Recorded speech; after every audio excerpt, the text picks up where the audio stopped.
প্রত্যেকটা মহিলারই কিন্তু সকাল থেকে রাত পর্যন্ত সারাটা দিন কাজের মধ্যে দিয়েই কেটে যায়। কিন্তু বন্ধুরা, সারাদিনের এত কাজকর্মের মধ্যেও এমন কিছু কিছু কাজ রয়েছে যেগুলো দেখলে সহজ মনে হতে পারে, কিন্তু কাজগুলো করতে গিয়ে বেশ ঝামেলায় পড়ে যেতে হয়। তো এই কাজগুলোকেই যদি আমরা কিছু টিপস অ্যান্ড ট্রিক্স ফলো করি তাহলে কিন্তু অনেকটাই সহজ করে নিতে পারবো।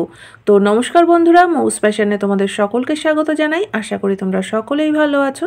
তো চলো আজকের টিপসগুলো দেখে নেওয়া যাক। আজকাল ইয়ারফোন কিন্তু আমরা কম বেশি সকলেই ব্যবহার করে থাকি, আর এই ইয়ারফোনের ক্ষেত্রে যে সমস্যাটা মাঝে মধ্যেই হয়ে থাকে বন্ধুরা, দেখবে যে আমরা যখন ব্যবহার করি কোথাও একটা রেখে দিই খুলে, আর তখন কিন্তু একদম জট পাকিয়ে থাকে।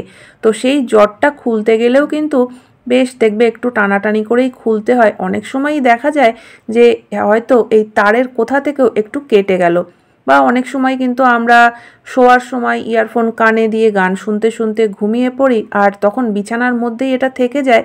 তো চাপ লেগে অনেক সময় দেখা যায় যে তারগুলো কেটে যাচ্ছে। তো যদি অল্প স্বল্প কেটে গিয়ে থাকে, তো সেই জায়গাটাকে যদি আমরা ঠিক করে না নিতে পারি তাহলে কিন্তু পুরোটাই কেটে যাবে। তো তারপরে আবার আমাদের নতুন একটা কিনে আনতে হবে। তো যদি অল্প স্বল্প কেটে গিয়ে থাকে তাহলে কিন্তু তোমরা এই টিপসটা ফলো করতে পারো। এতে করে কিন্তু অনেক দিন পর্যন্ত এই কেটে যাওয়ার পরেও এই জিনিসটা আমরা ব্যবহার করতে পারবো। তো তার জন্য দেখো এখানে আমি একটা মাস্কিং টেপ নিয়ে নিয়েছি, আর যে জায়গাটায় কেটে যাবে একটা ছোট্ট মাস্কিং টেপের টুকরো নিয়ে যদি এইভাবে পেঁচিয়ে দাও তাহলে কিন্তু দেখবে যতটুকু কেটেছে তারপরে আর বেশি কাটতে পারবে না। তো এখানে আমি এখন যে ইয়ারফোনটা তোমাদেরকে দেখাচ্ছি, দেখো দুটো জায়গায় কিন্তু মাস্কিং টেপ জড়ানো রয়েছে। তার কারণ এখানে কিন্তু দুটো তারই অল্প অল্প করে কেটে গেছিলো। তো সেখানে আমি মাস্কিং টেপ জড়িয়ে নেওয়ার পরে কিন্তু এখনও অনেক দিন চলছে, কোনো রকম আর কোনো অসুবিধা হচ্ছে না। তো ভাবলাম যে এই টিপসটা তোমাদের সঙ্গেও শেয়ার করি, হয়তো তোমাদেরও কাজে লাগবে। তো ভালো লাগলে বন্ধুরা লাইক করতে ভুলো না। দেখে নেওয়া যাক পরবর্তী টিপস। প্রত্যেক দিন পুজো করার সময় আমরা পুজোর ঘরে বা তুলসী মঞ্চে কিন্তু প্রদীপ জ্বালিয়ে থাকি।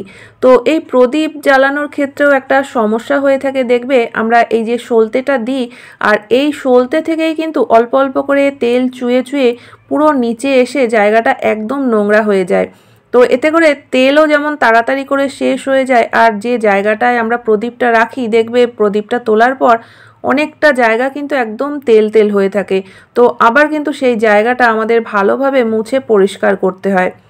তো এই কাজটা কিন্তু আমাদের প্রত্যেক দিনের। তো সেই কারণে যদি আমরা একটা ছোট্ট টিপস ফলো করি তাহলে কিন্তু এই সমস্যার সমাধান খুব সহজেই হয়ে যাবে, আর আমাদের কিন্তু এই অযথা সময় নষ্ট করতে হবে না জায়গাটা মুছে পরিষ্কার করার জন্য। তো তার জন্য দেখো যে জিনিসটা লাগবে, সেফটি পিন কিন্তু আমাদের প্রত্যেকের ঘরেই থাকে। তো প্রদীপ যদি বড় হয় তাহলে নিয়ে নিতে হবে বড় সেফটি পিন, আর এখানে যেহেতু আমি ছোট প্রদীপ নিয়েছি তো সেই কারণে আমি সেফটি পিনটাও একটু ছোট নিয়েছি। সেফটি পিনের পেছনের দিকে যে গোল মতো ফাঁকা অংশটা রয়েছে আমি তার মধ্যে দিয়ে সলতেটাকে বের করে নিলাম, আর এবার প্রদীপের উপরে আমি সেফটি পিনটাকে এইভাবে রাখার কারণে যেটা হয়েছে দেখো সলতেটা কিন্তু একদম মাঝ বরাবর রয়েছে, প্রদীপের সঙ্গে কিন্তু সামনের দিকে কোনোভাবেও টাচ হয়ে নেই। তো সেই কারণে তেল চুয়ে বাইরে পড়ারও কিন্তু কোনো রকম কোনো সম্ভাবনা থাকবে না। তো চলো দেখে নেওয়া যাক এর পরবর্তী টিপস।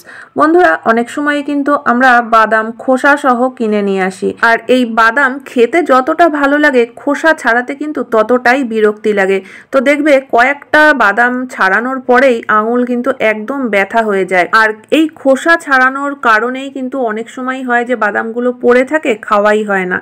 তো আমরা যদি এই ছোট্ট টিপসটা ফলো করতে পারি তাহলে কিন্তু বাদামের খোসা খুব সহজেই ছাড়িয়ে নেওয়া যাবে, আর হাতও কোনো রকম ব্যথা হবে না। তো তার জন্য দেখো এখানে আমি দুটো চামচ নিয়ে নিয়েছি, আর নিয়েছি একটা রাবার ব্যান্ড। চামচ দুটোকে উল্টো করে একটার উপর আর একটা রেখে একটা রাবার ব্যান্ড দিয়ে চামচের পেছনের দিকের অংশটাকে এইভাবে করে আটকে নিতে হবে। তো এই কাজটা করে নিলে দেখবে যে এটা কিন্তু একদম একটা চিমটের মতোই তৈরি হয়ে যাবে। তো এবার আর হাত না লাগিয়ে দেখো এই যে আমরা চিমটের মতো জিনিসটা তৈরি করে নিয়েছি, এর মাঝখানে একটা বাদামকে রেখে যদি আমরা একটু চাপ দিই তাহলে কিন্তু দেখবে বাদামটা খুব সহজেই খোসাটা খুলে যাবে। তো এইভাবে করে কিন্তু আমরা যত খুশি বাদাম ছাড়িয়ে নিতে পারি, তাও কোনো রকম কোনো ঝামেলা ছাড়া। তো এই কাজটা কিন্তু যদি আমরা বাচ্চাদেরকেও দিয়ে দিই তারাও কিন্তু খুব সহজেই করে ফেলতে পারবে। তো আশা করি বন্ধুরা এই ছোট্ট টিপসটা তোমাদের কাজে লাগবে। ভালো লাগলে অবশ্যই লাইক কমেন্ট করে জানিও। তো চলো দেখে নেওয়া যাক এর পরবর্তী টিপস। আমরা প্রত্যেকটা মহিলারাই কিন্তু ক্লাচার ব্যবহার করে থাকি, কিন্তু বন্ধুরা কয়েকদিন ব্যবহার করার পরেই দেখবে যে এগুলো কিন্তু ভেঙে যায়। তো এটা ছোট ক্লাচার হোক কিংবা বড় ক্লাচার হোক, ভেঙে যাওয়ার পরে আমরা কি করি, এই ভাঙা টুকরোগুলো তো আমাদের আর কোনো কাজেই লাগে না, আমরা ফেলে দিয়ে থাকি। তো বন্ধুরা এই টিপসটা দেখার পর থেকে আশা করি আর ক্লাচার ভেঙে গেলেও কখনোই তোমরা ফেলবে না, কারণ এই টুকরো দিয়েও কিন্তু আমরা দারুণভাবে একটা কাজ করে নিতে পারবো। আমরা কিন্তু অনেকেই গলায় চেন পরে থাকি, সে হয়তো ঘরে থাকলেও আমরা সবসময় পরি বা অনেক সময় বাড়ির বাইরে কোথাও যাওয়ার জন্য একটা চেন গলায় দিয়ে নিই। কিন্তু বন্ধুরা যখন এই চেনগুলো আমরা বাড়ি ফেরার পরে কোথাও খুলে রাখি, অনেক সময় কিন্তু দেখা যায় যে এই ছোটোখাটো জিনিসগুলো কোথায় খুলে রেখেছি তখন আর মনে পড়ে না বা খুঁজেও পাই না, কারণ সবসময় কিন্তু আমাদের গয়নার বক্স খুলে তার মধ্যে জিনিসটা রাখা এটা হয়ে ওঠে না। তো এরকম ক্ষেত্রে কিন্তু আমরা এই ভাঙা ক্লাচারগুলোকে ব্যবহার করতে পারি। তো দেখো এখানে আমি একটা ভাঙা ক্লাচারের টুকরো নিয়ে নিয়েছি আর নিয়েছি একটা ডাবল সাইডের টেপের ছোট্ট টুকরো। তো এবার যে কাজটা করতে হবে, দেখো আমি ক্লাচারের একটা টুকরো নিয়ে তার পেছনে এই ডাবল সাইডের টেপের টুকরোটাকে লাগিয়ে দিলাম। তো এবার এই জিনিসটা কিন্তু তোমরা ড্রেসিং টেবিলে হোক বা যে কোনো জায়গায় একটা আটকে নিতে পারো।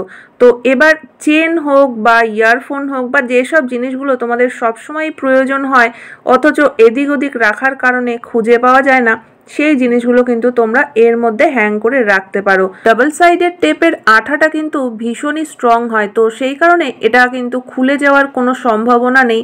তো তোমরা এর মধ্যে হালকা পালকা যেসব জিনিসগুলো রয়েছে সেগুলো কিন্তু খুব সহজেই রাখতে পারো, আর খুঁজে কিন্তু আমাদের আর সময় নষ্ট করতে হবে না। তো আশা করি বন্ধুরা এই ছোট্ট টিপসটাও তোমাদের কাজে লাগবে।